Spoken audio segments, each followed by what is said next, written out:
Welcome back to the Deep Dive. Today we're taking a look at a group of people you might have read right past in the Bible, maybe without even noticing. We're talking about the Horites. It's a fascinating subject. They seem like, just a footnote in history, the original inhabitants of Mount Seir. Right, a name in a long list of genealogies or ancient battles. Exactly. But if you slow down and really look at the few verses we have about them, their story, well, it opens up these massive foundational truths about God's sovereignty, his control over history, and, really importantly, over the rise and fall of nations. So that's our mission for this deep dive, to see how this really obscure people group can be a powerful witness to God's hand on the boundaries of the world. We're not just digging into ancient history here. No, not at all. We're finding truth that's tucked away in what looks like, well, just minor geography. Okay, so let's set the stage. You mentioned Mount Seir. You have to start with the land. Mount Seir is this incredibly rugged, high country south of the Dead Sea. It's a fortress, really, a natural one. And this is the land that later becomes the homeland of Esau's descendants, the Edomites. That's right. But the Horites were there first. And their story, their establishment there, and then their eventual displacement.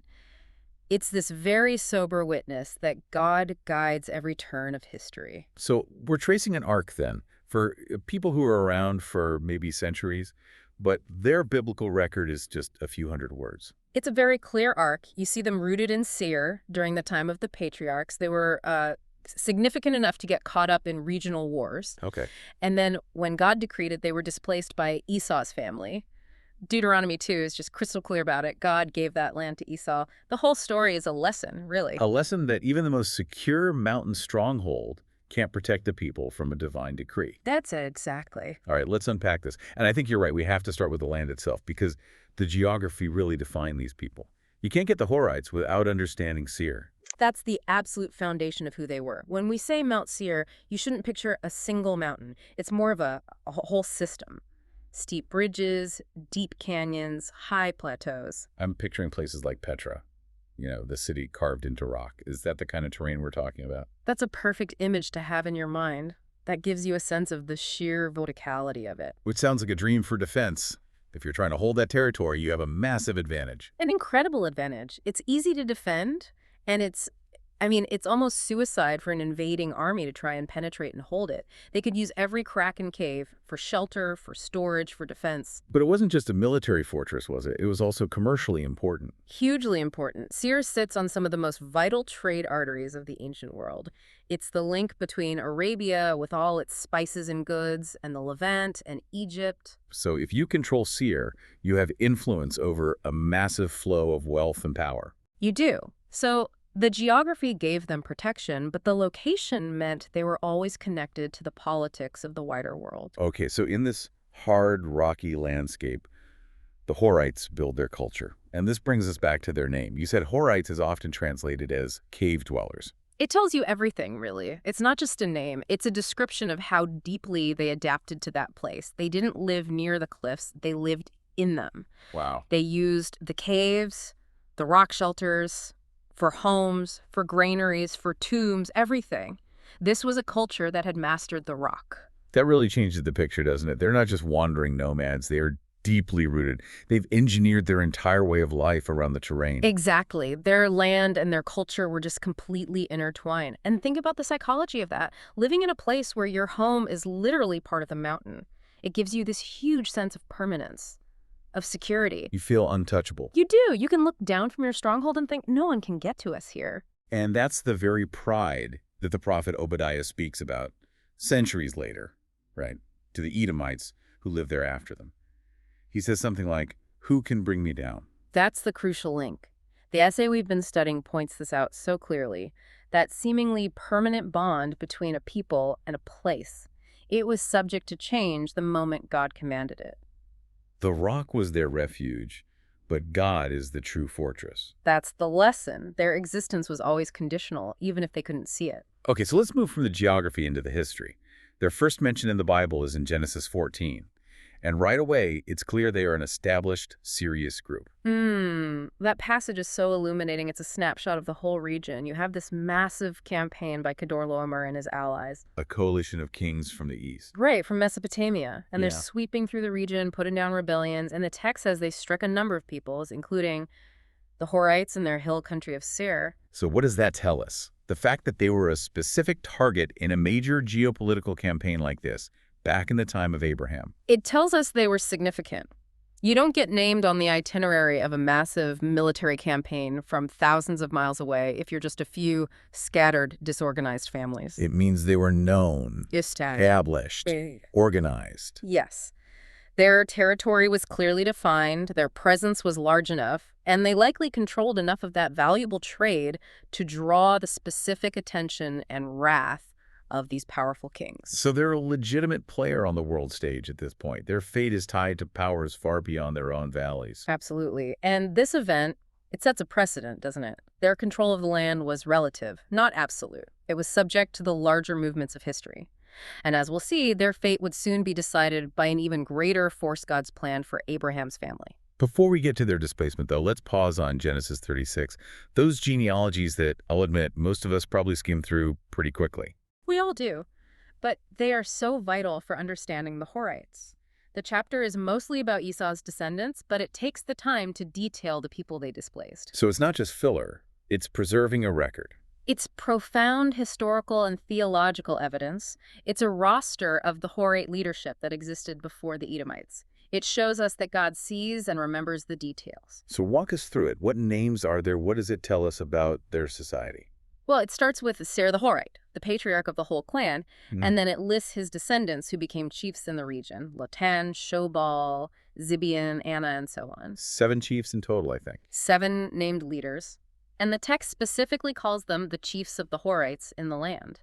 This shows a structured social order. They had ranks, defined land claims. It's so specific. Why would the history of Israel need to include such a detailed breakdown of the society they replaced? I think it's to reinforce their dignity, their reality.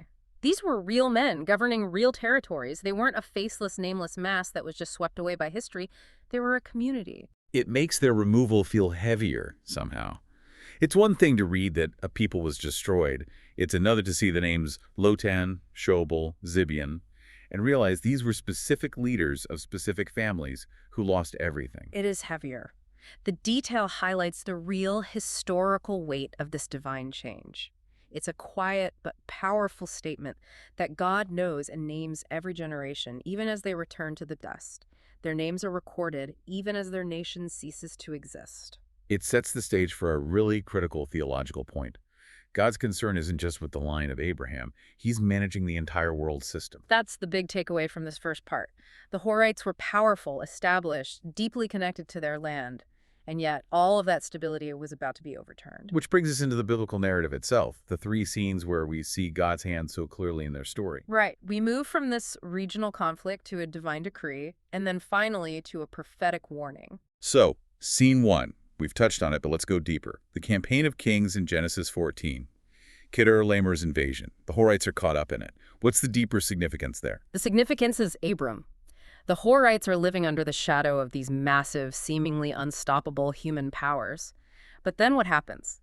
Abram, a single patriarch, pursues this coalition, defeats them, and rescues his nephew Lot. And in doing so, he overturns a victory that 4 major kings had just secured. It's this incredible demonstration of God's control over what seems like a settled outcome. Abram's victory is a foreshadowing of God's ultimate control over all of history, over all land distribution. And then when Abram returns, Melchizedek blesses him. Yes, and listen to the title he uses for God. God Most High, creator of heaven and earth. That's a crucial title, isn't it? It's the ultimate declaration of universal sovereignty.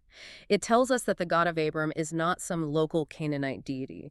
He is the sovereign Lord who controls the entire map and the outcome of every battle, even those involving people like the Horites. They were just a small part of this bigger demonstration of where true power lies. Okay, so now we jump forward hundreds of years.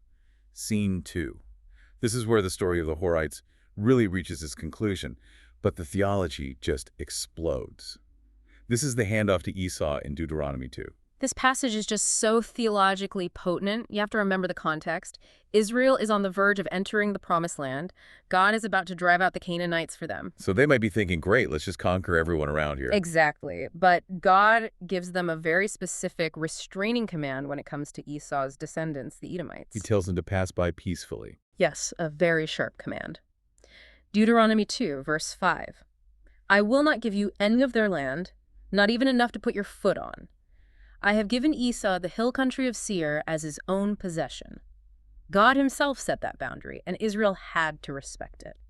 And then Moses adds the crucial backstory, the historical footnote of how Edom got that land in the first place. And it's such a stark, direct statement. Deuteronomy 2, verse 12.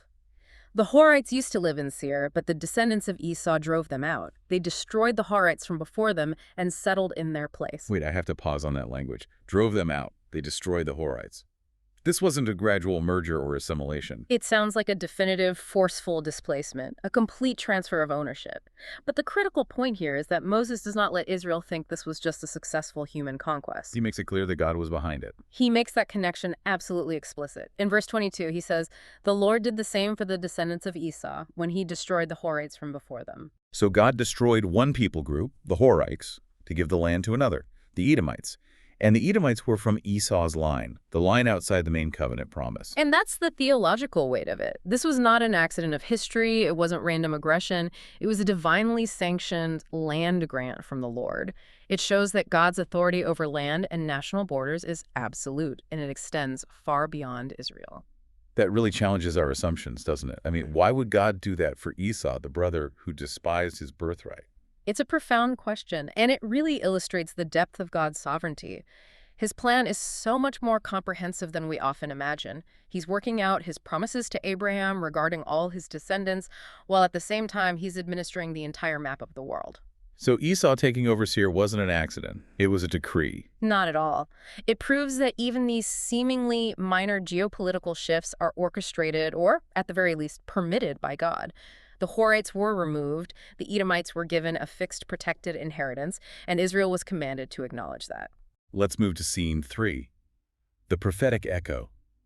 We're centuries later now, and the prophet Obadiah is addressing Edom.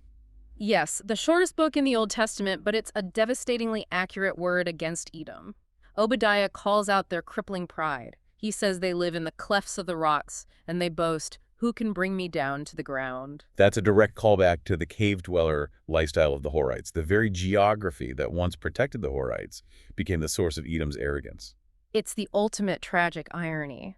The fate of the Horites was this ancient warning that Edom completely ignored. Mountain strongholds don't give you permanent protection from divine judgment. Edom inherited the land, but they failed to inherit the lesson. They did. And the prophet Isaiah reinforces this. He says God brings princes to naught and reduces the rulers of this world to nothing. That he just blows on them and they wither. It's the divine perspective on national pride. The Horites fell. The Edomites who replaced them eventually fell. The lesson is timeless. Human strength, no matter how entrenched it seems, is temporary. So the removal of the Horites wasn't just some isolated event. It was part of a much larger pattern of God's administration of the world. That's the key. God frames Israel's own land possession within this bigger system of boundary gifts. He assigned land to Moab, land to Ammon, and of course Canaan to Israel. Moses rehearsed all this so Israel would understand that their own blessing was part of a larger, divinely ordered plan. God rules the map. He sets the boundaries for everyone. He absolutely does. The New Testament affirms this in Acts 17, saying God marked out their appointed times in history and the boundaries of their lands. The removal of the Horites wasn't random. It was a purposeful part of his larger strategy. This moves us into the deeper theological significance then. This small story gives us this incredibly sharp focus on God's rule over all nations, not just Israel. It's profound. It guards against a narrow vision of God. The simple fact that the Bible, which is the story of God's covenant with Israel, takes time to name and chart the fate of a people so peripheral to that main story, that in itself is significant. Why bother including them at all? Because the Lord of the covenant is also the Lord of all creation. As Psalm 24 says, the earth is the Lord's and everything in it. God didn't just ignore the Horites while he was working out his plan for Jacob. He acted toward them, and his actions shaped the path for both Israel and Edom. It really broadens our understanding of providence. God isn't just focused on Jerusalem. He's focused on the whole globe, including the valleys of Seir and every nation that exists today. Right. We can fall into this trap of thinking that the parts of the world not mentioned in the Bible's main narrative are just sort of running on their own. The Horite story is a firm reminder that God is sovereign over all geopolitical affairs, major and minor. Okay, let's revisit that idea of assigning and reassigning land. God gave Seir to Esau. And it's important to contrast that with what happened to the Canaanites. Esau received Seir as a sovereign gift based on God's promise to Abraham's wider family. But the Canaanites were removed for a different reason. It was a judgment. Exactly. God drove them out for two primary reasons: to fulfill his sworn covenant with Abraham, and because, as Genesis 15 says, the sin of the Amorites had reached its full measure. It was a righteous judgment for centuries of deep corruption. So two very different types of land transfers, but both ordained and carried out by the same sovereign God. That's the synthesis. It all operates under the rule we see in Daniel 2.21. God changes times and seasons, he deposes kings and raises up others. He is the ultimate historical agent. The Horites are this perfect small case study of how he closes one chapter and opens another. So if God is sovereign over this ancient history, how does this point us toward the future? How does the story of Seir relate to the ultimate reordering of all nations under the Messiah?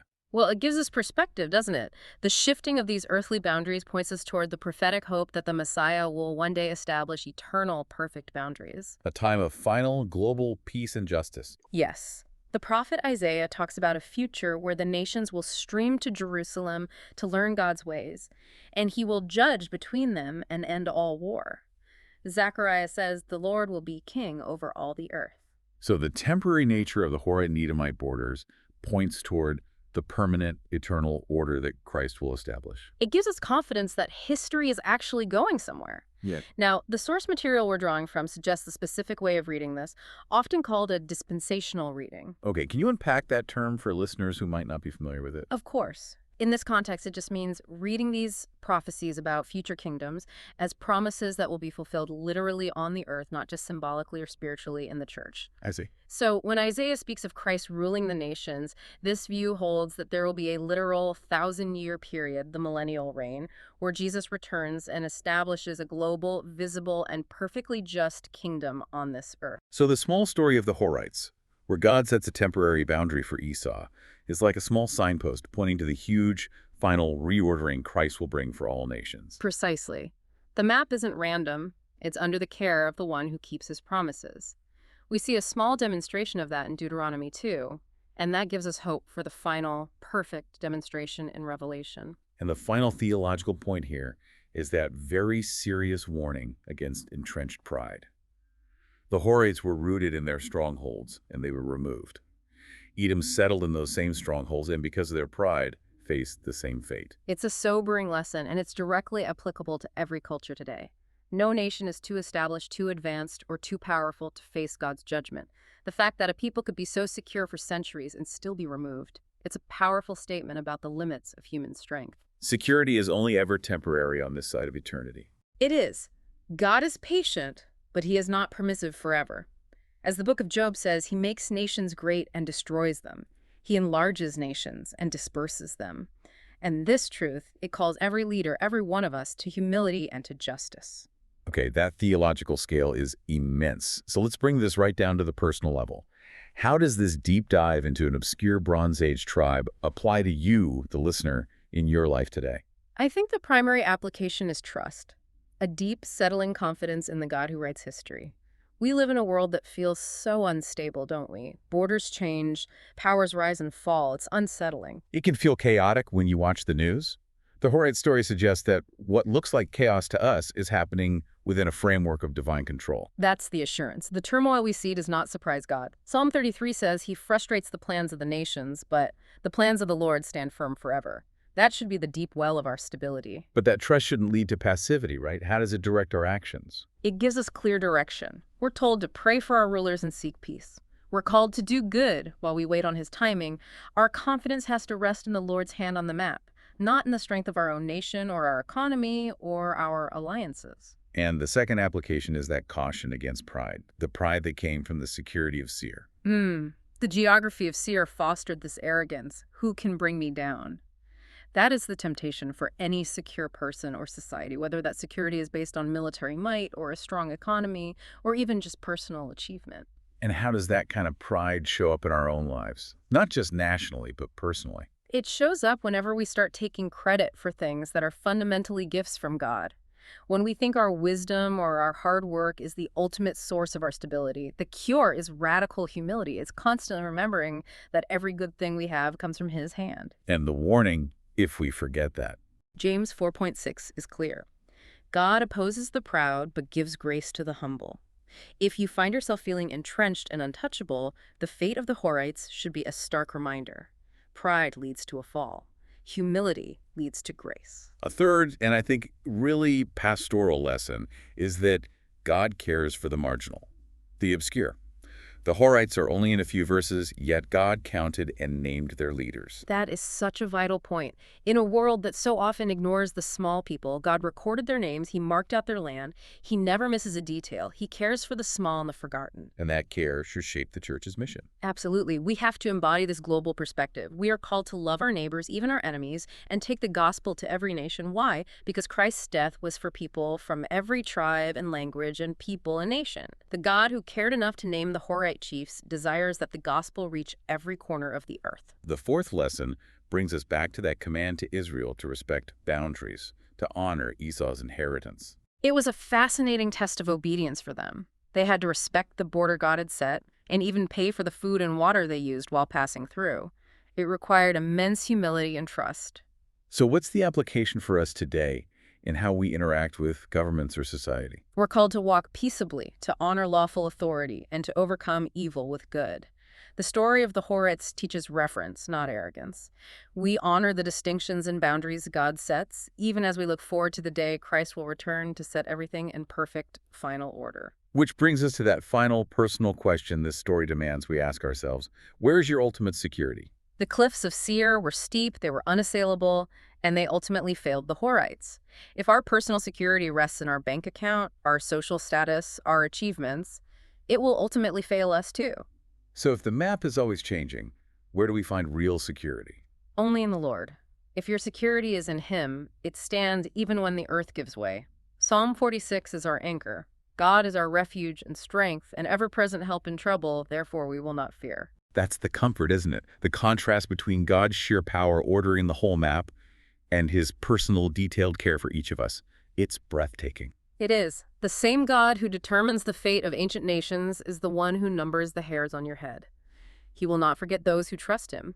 In a shaking world, His sovereign care is the only real security there is. So this deep dive has shown us a profound truth. God rules history, He gives and takes lands, He humbles pride, and He always keeps His promises. He moves all of history toward the day when His Son will reign. And the conclusion is simple and steadying. The Horite strongholds could not save them, but the Lord's strong name can. The God who marked out the boundaries of their lands is the same God who invites us to take refuge in Christ. And as we close, let's hold on to that truth of God's absolute sovereignty, captured so beautifully by the prophet Daniel. Daniel reminds us of the God who governs all of history, he says. He changes times and seasons. He deposes kings and raises up others. He gives wisdom to the wise and knowledge to the discerning. He reveals deep and hidden things. He knows what lies in darkness, and light dwells with Him. That is an immense truth to carry with you. The God who controls all history, known and unknown, is the source of all true wisdom and all true light. May you walk in humility and trust today, remembering that your life is held securely in His hand and that in Him you have the greatest wisdom and the clearest light. Peace be with you.